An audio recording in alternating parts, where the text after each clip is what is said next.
ચલો વિદ્યાર્થી મિત્રો, હું છું દિલીપ પટેલ. જ્યોત ગ્રુપ ટ્યુશન ચેનલમાં આપના સૌનું સ્વાગત છે. તો આપણે ધોરણ 9-10 ચેપ્ટર નંબર 15 સંભાવના વિશે આપણે શીખી રહ્યા છીએ. તો સંભાવનામાં અગાઉ આપણે 8 ઉદાહરણ શીખેલા, ત્યાર પછી આજે બીજા ઉદાહરણ શીખવા જઈ રહ્યા છીએ. હવે આપણે સમતોલ સિક્કા માટેના ઉદાહરણ શીખેલા, તો હવે પાસા માટેના આજે આપણે ઉદાહરણ શીખીએ. તો સમતોલ પાસાની વાત કરીએ કે તમે સમતોલ પાસો તો બધાએ જોયો હશે. જેમ કે હાલમાં તમે ઇન્ડોર ગેમમાં સાપ સીડી, લૂડો જેવી ગેમ રમતા હશો, તો એ ગેમની અંદર સમતોલ પાસો વપરાય છે. એટલે તમે બધા પાસાથી પરિચિત છો, જેમાં 1થી માંડી અને 6 સુધીના અંકો ટપકા વડે દર્શાવેલા હોય છે. તો હવે આપણે આજે પાસા માટેના 2 ઉદાહરણ શીખીએ. તો પહેલી વાત કરીએ, સમતોલ પાસાને એકવાર ફેંકવામાં આવે અને સમતોલ પાસાને 2 વાર ફેંકવામાં આવે અથવા 2 સમતોલ પાસાને એકસાથે ફેંકવામાં આવે, તો એના માટેના આજે આપણે એક્ઝામ્પલ જોઈએ. તો જો સમતોલ પાસાને એકવાર ફેંકવામાં આવે તો અહીંયા નીચેની ઘટનાની આપણે સંભાવના શોધવાની છે. તો તમે જાણો છો સમતોલ પાસા પરના અંકો કેટલા? તો 6, 1, 2, 3, 4, 5 અને 6. તો એકવાર સમતોલ પાસાને ફેંકવામાં આવે તો કુલ શક્ય પરિણામ થઈ ગયા 6. કાં તો 1 પડે, કાં તો 2, કાં તો 3, કાં તો 4, કાં તો 5, કાં તો 6. તો 6 અંકોમાંથી કોઈ એક અંક પડી શકે. તો હવે આપણે અહીંયા એક ઉદાહરણ જોઈએ. જેમ કે સમતોલ પાસાને એકવાર ફેંકવામાં આવે તો પ્રશ્ન નંબર 1 છે, પાસા પરનો અંક યુગ્મ આવે. સમજો વાતને, પાસા પરનો અંક કેવો આવે? યુગ્મ. હવે યુગ્મ એટલે શું? તો યુગ્મ એટલે બેકી સંખ્યાઓ, અને એકી સંખ્યાને અયુગ્મ સંખ્યા કહેવામાં આવે. તો પહેલાં તો આપણે શક્ય પરિણામો લખીશું. તો કુલ કેટલા પરિણામો શક્ય છે?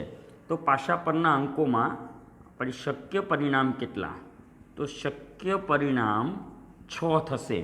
કાં તો પાસા પરનો અંક 1 આવે, કાં તો 2 આવે, કાં તો 3, કાં તો 4, કાં તો 5, કાં તો 6. તો આ 6 કુલ શક્ય પરિણામ છે. આ સિવાયનું કોઈ પરિણામ ઉદ્ભવી ન શકે. તો પહેલાં તો વાત કરી છે કે યુગ્મ અંક. ચલો, યુગ્મ એટલે હમણાં વાત થઈ ગઈ કે બેકી સંખ્યાઓ. તો 6 અંકોમાંથી બેકી સંખ્યાઓ કેટલી? તો 2, 4 અને 6. આ 3 સંખ્યાઓ બેકી સંખ્યા છે. એટલે પાસો ફેંકવામાં આવે અને ઉપરનો અંક 2, 4 ને 6 આવે, કાં તો 2, કાં તો 4, કાં તો 6 આવે, તો યુગ્મ અંક આવ્યો કહેવાય. અને હાલમાં તો તમે મહાભારત પણ જોતા હશો, તો એની અંદર શકુની મામાએ કેવા પાસા ફેંકેલા? તો ધ્યાન રાખજો. તો હવે આપણે યુગ્મ અંકોની વાત કરીએ. તો પાસા પરનો અંક યુગ્મ આવે એ ઘટનાને આપણે એ લઈ લઈએ.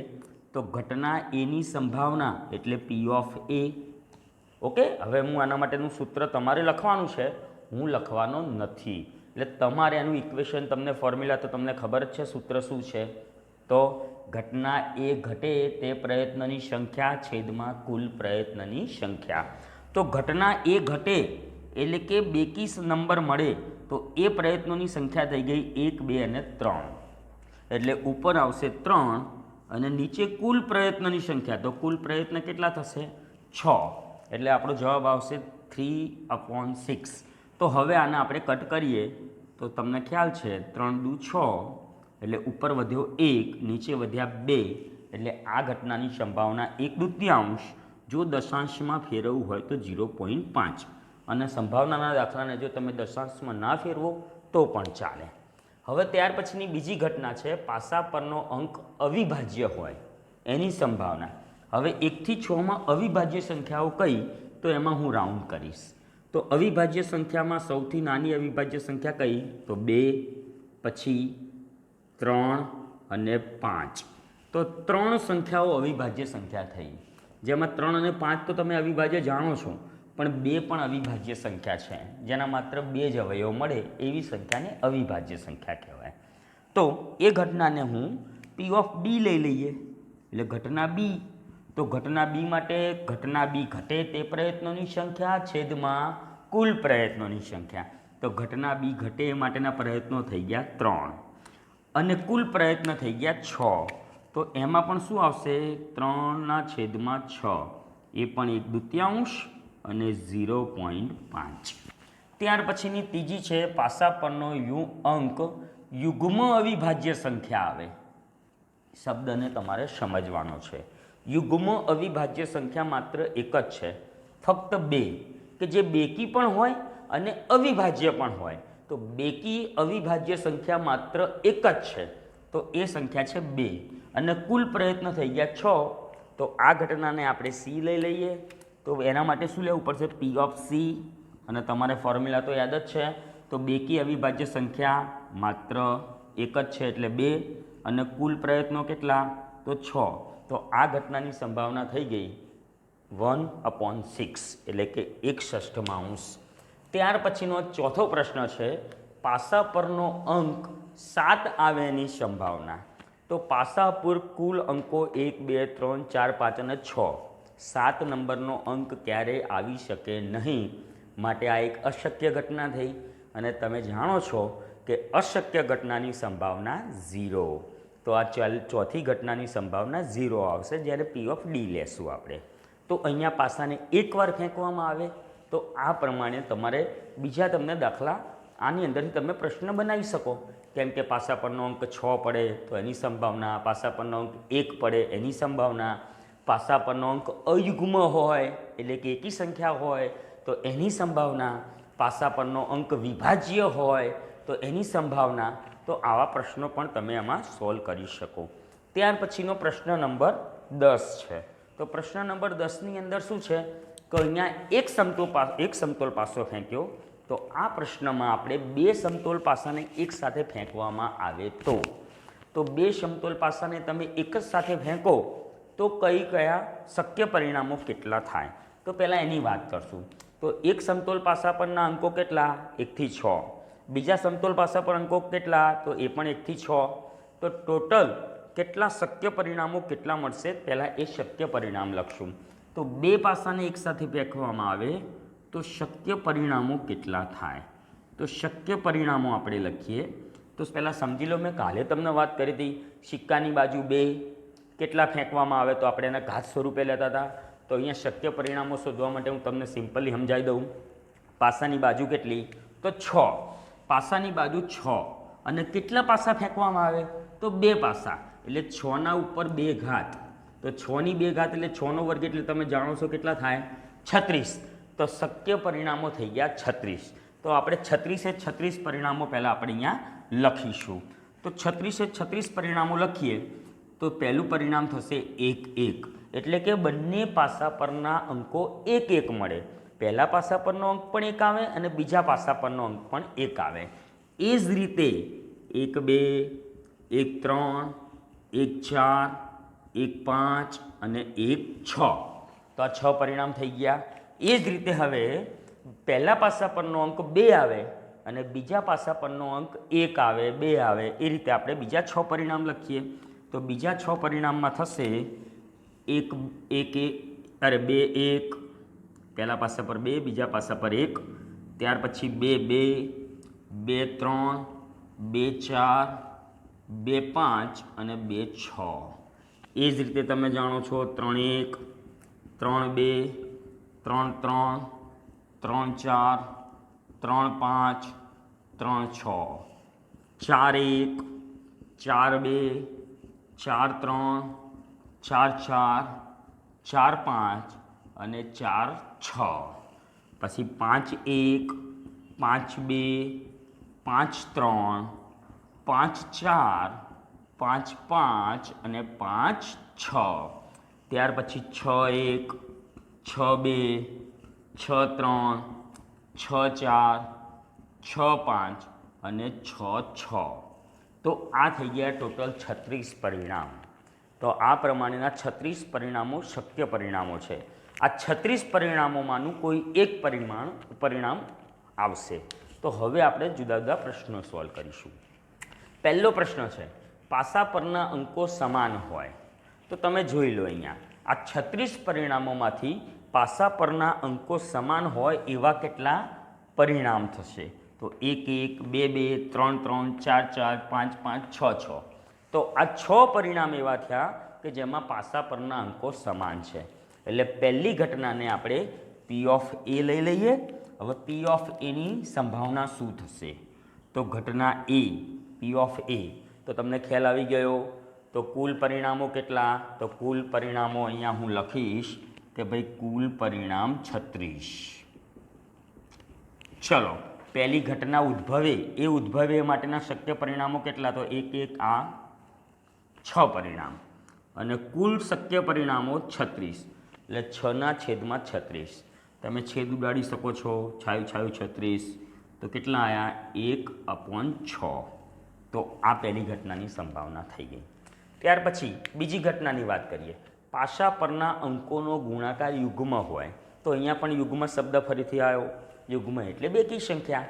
તો આમાંથી 36માંથી એવા પરિણામો તમે શોધો કે જેમાં ગુણાકાર બેકી સંખ્યા થાય, યુગ્મ થાય. તો એવા પરિણામોની વાત કરીએ તો અહીંયા તમે જોઈ શકો છો 2 × 2, અહીંયા યુગ્મ પરિણામ થયું, અહીંયા ગુણાકાર યુગ્મ થશે, અહીંયા પણ ગુણાકાર શું થશે? યુગ્મ થશે. ત્યાર પછી બીજી જે લાઈન છે એમાં 6 પરિણામમાં ગુણાકાર યુગ્મ થશે, કેમ કે એક બેકી સંખ્યા હોય તો ગુણાકાર શું થવાનો છે? બેકી થવાનો છે, એટલે 6 પરિણામ આવશે. ત્યાર પછી આ પરિણામની વાત કરીએ તો યુગ્મ ગુણાકાર, અહીંયા ગુણાકાર યુગ્મ અને અહીંયા પણ ગુણાકાર યુગ્મ. ત્યાર પછી જે 4 વાળી લાઈન દેખાય છે તમને, તો એના 6 પરિણામમાં ગુણાકાર યુગ્મ થશે.